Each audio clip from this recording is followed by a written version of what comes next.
जाखड़ जी जो मंच का संचालन कर रहे थे, हमारी बहन गीता दरुलिया जी, हमारे सभी पार्षदगण विशाल जी, विनोद जी, संजीव मलिक जी, मिंटू दलाल जी और हमारे सभी अभी बहुत से जो साथी जिन्होंने मिलजुल के आज का प्रोग्राम कराया है, सबके नाम अभी जून साहब ने लिए, समय के अभाव के सबके नाम में नहीं ले रहा, लेकिन सभी मेरे पिता समान बुजुर्ग नौजवान साथी,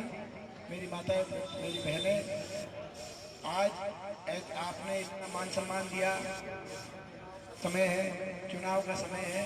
आपने जो आशीर्वाद दिया, मैं आप सबका बहुत बहुत धन्यवाद करना चाहता हूँ।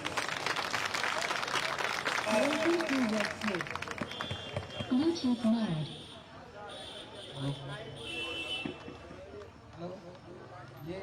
आपका मैं बहुत बहुत धन्यवाद करना चाहता हूँ। ये जो चुनाव है, ये आज उन सबकी नज़र रोहतक लोकसभा सीट पे है, जैसा कि आपको पता ये ज़्यादा ठीक है कि वो जो नया था वो ये बता रहे हैं पूरा तो पूरा इलेक्शन का टाइम है, इस बात पर मुझे कि मेरा बाइक ले गया तो सारी चीज़ देखनी पड़ती है जी। तो अपना हमारे आज के दिन मैं समझता हूँ कि चुनाव में आपको फैसला करना है, सबकी नज़र रोहतक लोकसभा सीट पे है, लाइव चल रही है और सारी बता रहे हैं कि भाई ये हॉट सीट है, अखबार लिखता है कि ये हॉट सीट है। वो हॉट सीट इसलिए है, सबकी नज़र इस यहाँ पे इस सीट पे इसलिए क्योंकि इस फैसला आप केवल एक एमपी बनाने का फैसला नहीं करेंगे रोहतक लोकसभा सीट से, क्योंकि 3 महीने बाद हरियाणा विधानसभा भी आने वाले समय में हरियाणा सरकार का फैसला भी रोहतक के इलेक्शन से होकर जाएगा, ये आपको फैसला करना। पिछली बार थोड़ी कसर रह गई थी और उसके बाद विधानसभा चुनाव हुआ है, वहाँ भी थोड़ी कसर रही और बदलाव नहीं हो पाए। इस बार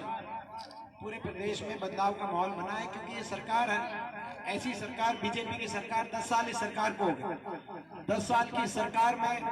आज जो हरियाणा प्रदेश देश में विकास में नंबर 1 होता था इस सरकार से पहले, 2014 से पहले, आज वो विकास में तो 17वें नंबर पे विकास दर में पहुंच गया वो प्रदेश, और देश में नंबर 1 अगर पहुंच गया तो देश में आज बेरोजगारी में हरियाणा नंबर 1, आप अंदाजा लगाओ, दिल्ली के 3 तरफ हरियाणा, लेकिन बेरोजगारी में देश में नंबर 1। हर घर में एक नौजवान पढ़ा लिखा बेरोजगारों की कतार में खड़ा कर दिया इस सरकार में। आज बेरोजगारी में नंबर 1, आज महंगाई में देश में नंबर 1, सबसे महंगा डीजल, सबसे महंगा पेट्रोल, सबसे महंगा रसोई गैस का सिलेंडर, क्योंकि वेट सबसे ज्यादा है, और सबसे महंगे बिजली के बिल कहीं आ रहे हैं तो हरियाणा प्रदेश में आ रहे हैं। आज महंगाई में नंबर 1, आज बेरोजगारी में नंबर 1, आज भ्रष्टाचार में नंबर 1, आज जो है कमेटी में भ्रष्टाचार, हर महकमे में भ्रष्टाचार स्थिति आ गई और विकास की पटरी से उतर गया प्रदेश। ऐसी स्थिति आपके सामने है। हर व्यक्ति को आज, हर वर्ग को परेशान करने का काम इस सरकार ने कर दिया है। आपने देखा ये लाइन पार का इलाका, ये बहादुरगढ़ का इलाका, जब हमारी को आपने मुझे मौका दिया था, हमारी सरकार थी, पहले मैं लाइन पार से शुरू करूं। आपको याद होगा उस समय 44 करोड़ की लागत मंजूर कराकर यहाँ पर सारी सीवरेज और गलियों का बनाने की व्यवस्था उस समय हमने करवाने का काम किया। जब हमारी सरकार थी, जून साहब उस फाइल को लेके बड़ा उन्होंने प्रयास किया, मेरे पास आए थे और फिर हमने जाके वो सारी 44 करोड़ मंजूर कराकर यहाँ लाइन पार में जो मूलभूत सुविधाएं थी उनको यहाँ लाइन पार में मिले। इसी तरीके से पूरे बहादुरगढ़ में परली तरफ बाईपास उस समय बना, फुटवेयर पार्क बनवाकर योकोहामा जैसी कंपनियां उस समय बहादुरगढ़ के अंदर आई। इधर जो है हमारा जो फाटक होता था पहले, वो ऊपरगामी पुल, एक ओवरब्रिज का जो पुल बनाने का जो आपने जो पुल देखते हैं, ये उस समय बनवाने का हमने काम किया। और पुल बनवाने के बाद जो है लाइन पार में पार्क वगैरह रेल के साथ, ताकि जो है अपना पार्क की व्यवस्था हो। और पुल बनाने के बाद बात आई कि जो अंडरपास बनाया जाए, तो अंडरपास भी हमने मंजूर कराया, लेकिन जब मंजूर कराया तो सरकार चली गई, और जब सरकार चली गई तो आप अंदाजा लगाओ कि इन्होंने उस अंडरपास को भी ठीक से नहीं बनवाया। वो अंडरपास भी आज तक जो है जिस रूप से बनना चाहिए था। मैं पूछना चाहता हूँ, जो अंडरपास आपने मेरे से मंजूर कराया था बजट, वो क्या ठीक से बना? आपको मैं पूछना है। तो इन्होंने नया काम तो कुछ करा नहीं, मगर जो करा वो भी बिगाड़ दिया। आपको याद होगा, आप जब हमने पुल बनवाया, अंडरपास आई की बात आई, और आपने कहा कि पल्ली तरफ का बाईपास बनवा दिया, इस तरफ भी बाईपास बनवाओ। तो मैंने इस समय तो इस तरफ का भी नक्शा बनवाया था, इतने जो है सरकार चली 2014 में, वो नक्शा कहाँ पड़ा? 10 साल में किसी ने उस नक्शे को जो है आगे बढ़ाने का काम नहीं किया। इसी तरीके से बहादुरगढ़ में मेट्रो हुड्डा साहब के से जो उस समय मुंडका से आगे दिल्ली सरकार ने मना कर दिया कि मेट्रो नहीं जा सकती,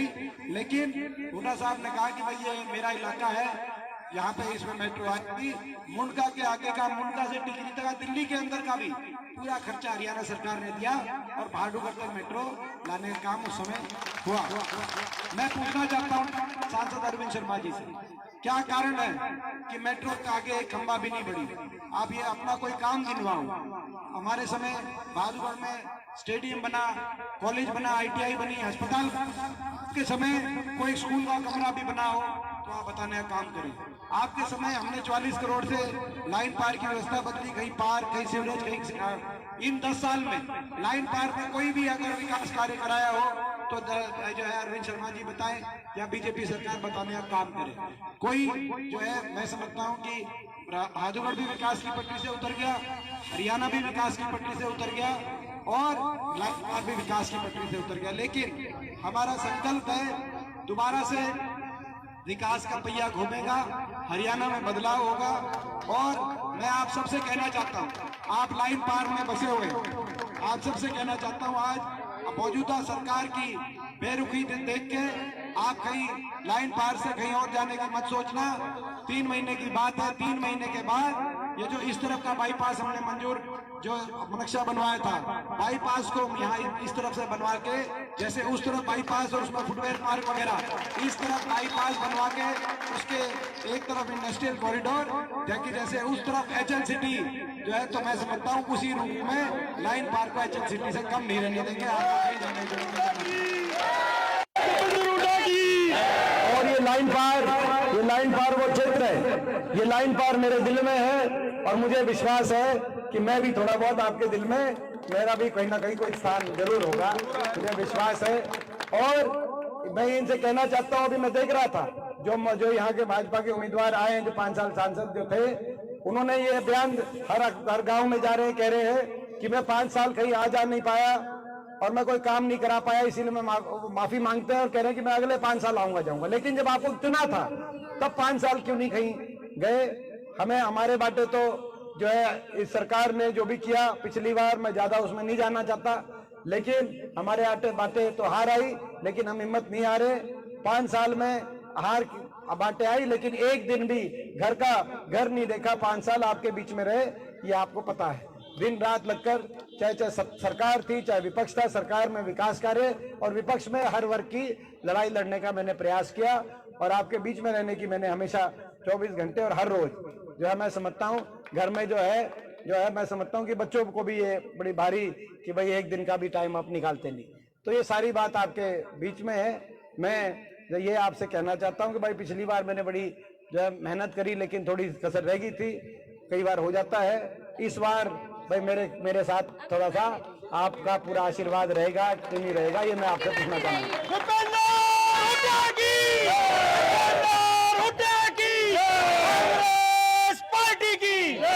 और ये हमारा संकल्प है, हमारा संकल्प है। सरकार कांग्रेस की बनते ही, जैसे ही हरियाणा के अंदर सरकार कांग्रेस की बनेगी, पहली कलम से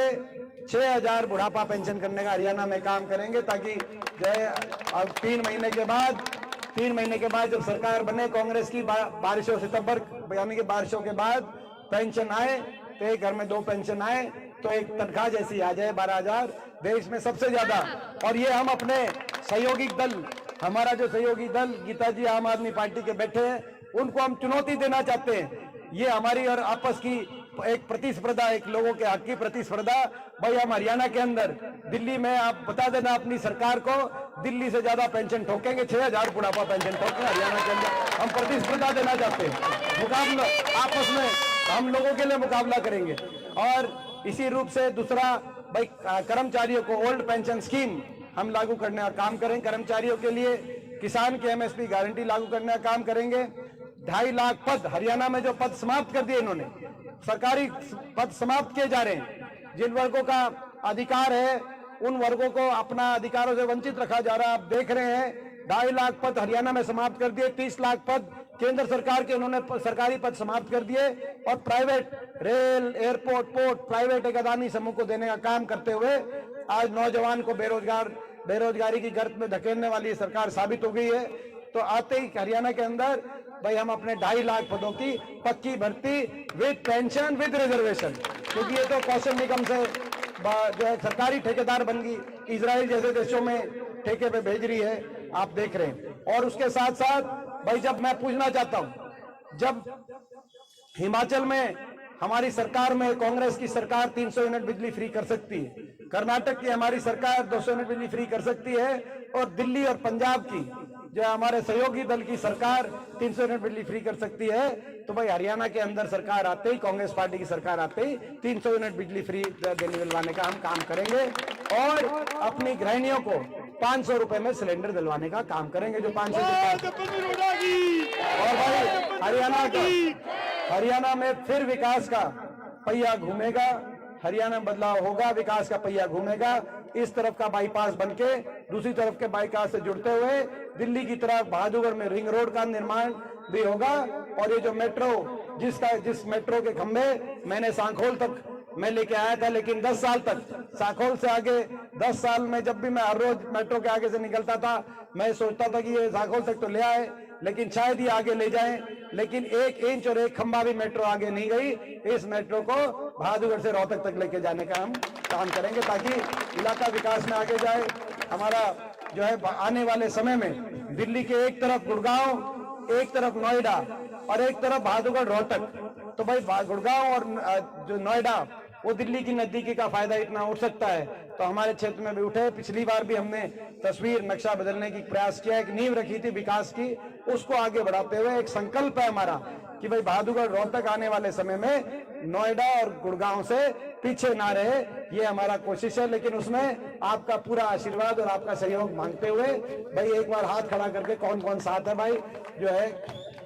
मैं ये देख रहा हूं, ये आम आदमी पार्टी वालों ने पहले हाथ खड़े करे, मैं बताऊं आपको, इन्होंने पहले करे, मैं बताऊं, मैं नोट कर रहा था ये बात, मैं बताऊं। लेकिन इस बात के लिए हम इनका धन्यवाद करते हैं भाई, इनका पूरा साथ, और इनका हम बहुत बहुत जो है पूरी, क्योंकि जो है अपना कांग्रेस के सारे कार्यकर्ताओं के साथ साथ आम आदमी पार्टी के भी यहाँ पे दिखाई दिए। तो फौजियों के लिए, फौजी तो देखो इन्होंने एक तो फौज में क्या किया मैं कहना नहीं चाहता, मेरी है ना काकी ठीक हुआ है तुम्हारी, जो है ना हमारी काकी ठीक। देखो इन्होंने कहा था कि 1 रैंक 1 पेंशन देंगे रेवाड़ी में प्रधानमंत्री, अब मगर अग्निपथ योजना ले आए, ना रैंक ना pension, no rank no pension, और 4 साल के बाद घर वापिस घर भेज देते हैं, और full tension, no rank no pension, full tension. क्योंकि देखो पहले ये था फौज में भर्ती होते ही जो है ना रिश्ता आया करता कि फौज में पक्की भर्ती होगी गांवों में, ईब जो है ना फौज में भर्ती हो, उनके बाद 17 साल में भर्ती होगा, 18 में, और भाई 21 में वापिस आलेगा, 21 में बिना पेंशन के जो है रिटायर होके वापिस आलेगा अगर तो ईब कोई रिश्ते का कहीं कितने बात चलाओ तो जो है ना डुबते अंडे हैं कि भाई ये जो है ना ये जो है, तो अब तो ये हो गया, तो आपके सामने है ये। तो ये फौज के साथ मैं ज्यादा बात नहीं कहना चाहूंगा, बाकी बातें तो बहुत हैं, लेकिन आपसे इजाजत लेके, क्योंकि बहुत देर से आप बैठे हैं, मैं आप सबका, और मैंने एक चीज आपको कह दी, लाइन पार मेरे दिल में है, और इस बार लाइन पार से दिल खोल के, लाइन पार से दिल खोल के आप आशीर्वाद देना, आपके आशीर्वाद पे आपको